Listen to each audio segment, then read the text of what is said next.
किसने समायोजन को एक अधिगम की प्रक्रिया माना है? स्किन, कोलमैन, आइजनेक या थर्स्टन? कौन सा विकल्प सही हो जाएगा? तो किसने माना है? स्किनर ने। हम चले जाएंगे विकल्प ए के साथ।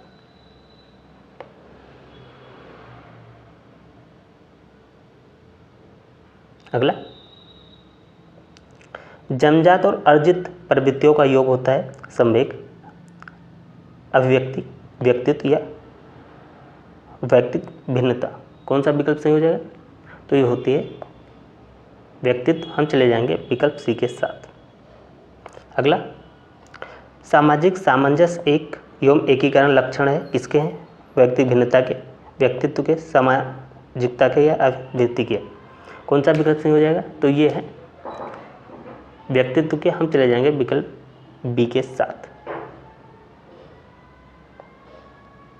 अगला,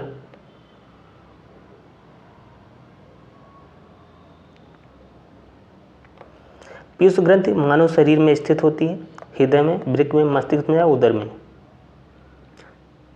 पीयूष ग्रंथि कहाँ होती है? ये होती है मस्तिष्क में। हम चले जाएंगे विकल्प सी के साथ।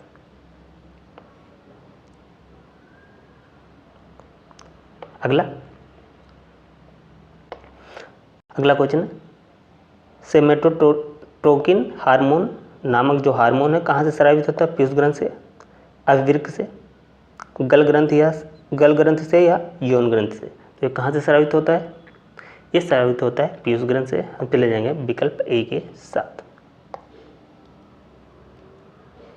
अगला,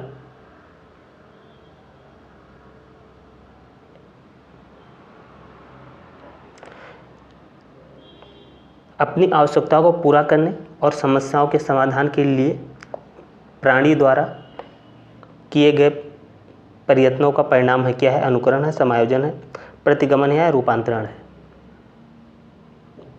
तो ये क्या है? ये है समायोजन। हम चले जाएंगे विकल्प बी के साथ।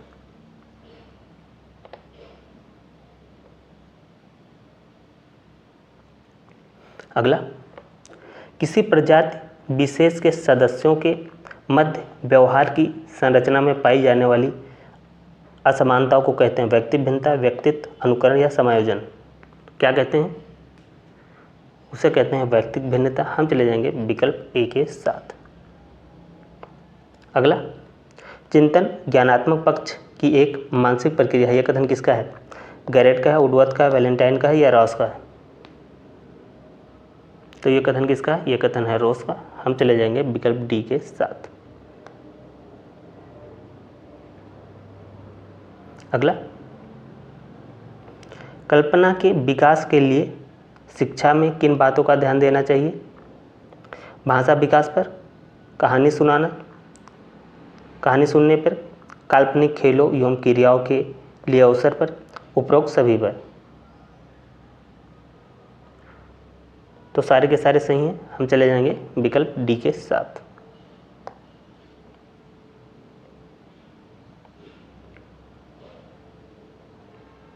अगला,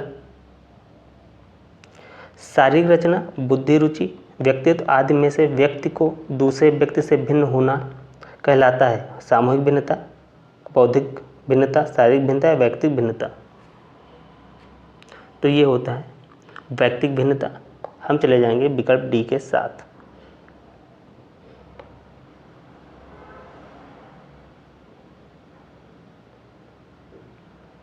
अगला, परोक्ष वस्तुओं के संबंध में चिंतन कहलाता है कल्पना, चिंतन, तर्क, स्मृति? तो ये कहलाता है कल्पना। हम चले जाएंगे विकल्प ए के साथ। किसी समस्या का समाधान करने के लिए गत अनुभवों को नए ढंग से समायोजित किया जाना कहलाता है तर्क, चिंतन, कल्पना या स्मृति? तो ये कहलाता है तर्क। हम चले जाएंगे विकल्प ए के साथ। अगला, व्यक्ति का संपूर्ण व्यवहार प्रतिमान जो उसकी समस्त विशेषताओं के योग को व्यक्त करता है कहलाता है व्यक्तित्व, रुचि, प्रेरणा या कल्पना? तो वो कहलाता है व्यक्तित्व। हम चले जाएंगे विकल्प ए के साथ।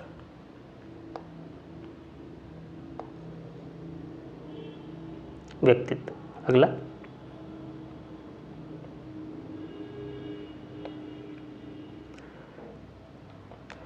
CAT परीक्षण किस आयु के बच्चों के व्यक्तित्व का मूल्यांकन करने हेतु प्रयोग किया जाता है, प्रयुक्त होता है?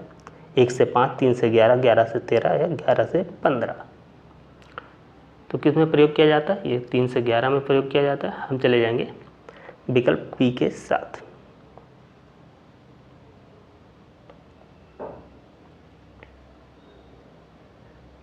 अगला, TAT व्यक्तित्व परीक्षण का निर्माण किसने किया? तो ये सी कोईयोम बैकमैन, थर्स्टन, हरमन रोसाक या मुरेयम मॉर्गन। कौन सा विकल्प सही हो जाएगा? तो ये किसने किया था TAT का?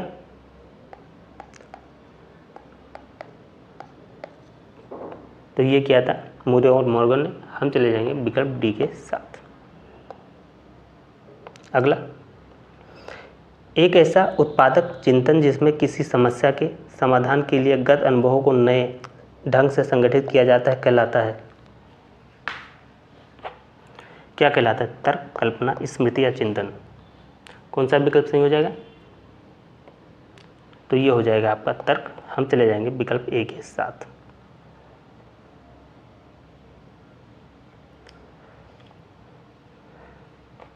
किस मनोवैज्ञानिक ने व्यक्तित्व के मापन के लिए 16 सिद्धांत प्रस्तुत किया? कार्ल जुंग, जूलियन सेटर या मॉर्गन आलपोर्ट या रेमंड केटल। किसका सिद्धांत है? तो ये केटल का। हम चले जाएंगे विकल्प डी के साथ।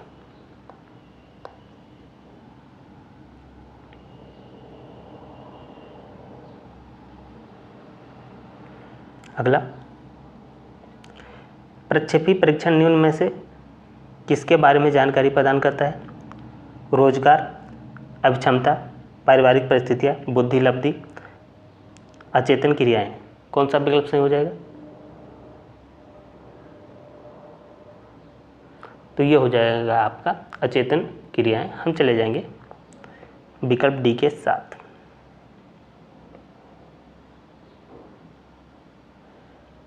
अगला, व्यक्तित्व परीक्षण में रोसा इंक ब्लॉक परीक्षण में प्रमुख होने वाले कार्डों की संख्या, जो प्रयोग कितने कार्ड प्रयोग किए जाते हैं वो बताना है। 10, 16, 20 या 25।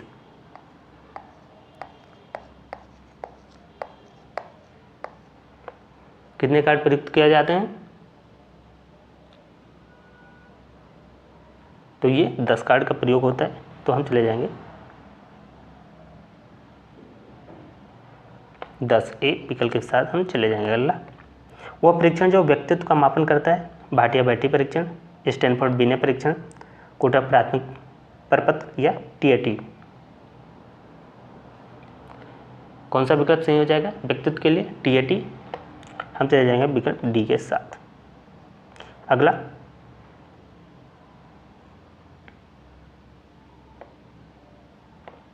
निम्न में से कौन सा प्रकार मनोवैज्ञानिक है? बहिर्मुखी, सैद्धांतिक, राजनैतिक, भक्तिहीन।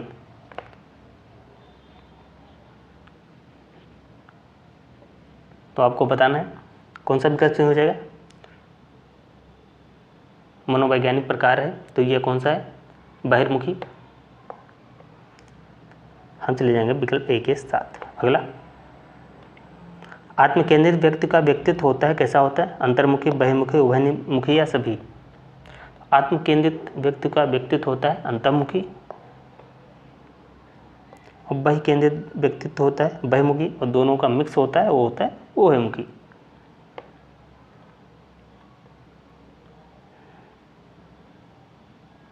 अगला, चिंतन के साधन में एक है साक्ष्य रटना, गुणों का विश्लेषण, सामान्यीकरण। कौन सा विकल्प सही हो जाएगा? तो क्या सही हो जाएगा? तो ये हो जाएगा आपका संकेत। क्या हो जाएगा? संकेत, तो हम चले जाएंगे विकल्प ए के साथ, संकेत। चिंतन के साधनों में से एक है संकेत।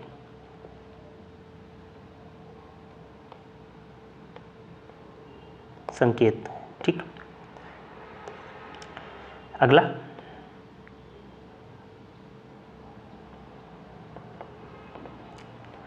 व्यक्तित्व मापन की सबसे अच्छी विधि है व्यक्तिगत वस्तुनिष्ठ प्रक्षेपण या ये सभी। तो ये सारी की सारी विधियाँ अच्छी हैं, तो हम चले जाएंगे विकल्प डी के साथ, उपरोक्त सभी।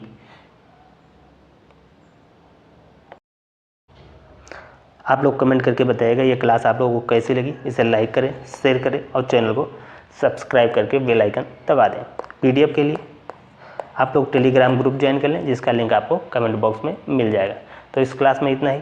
जय हिंद, जय भारत।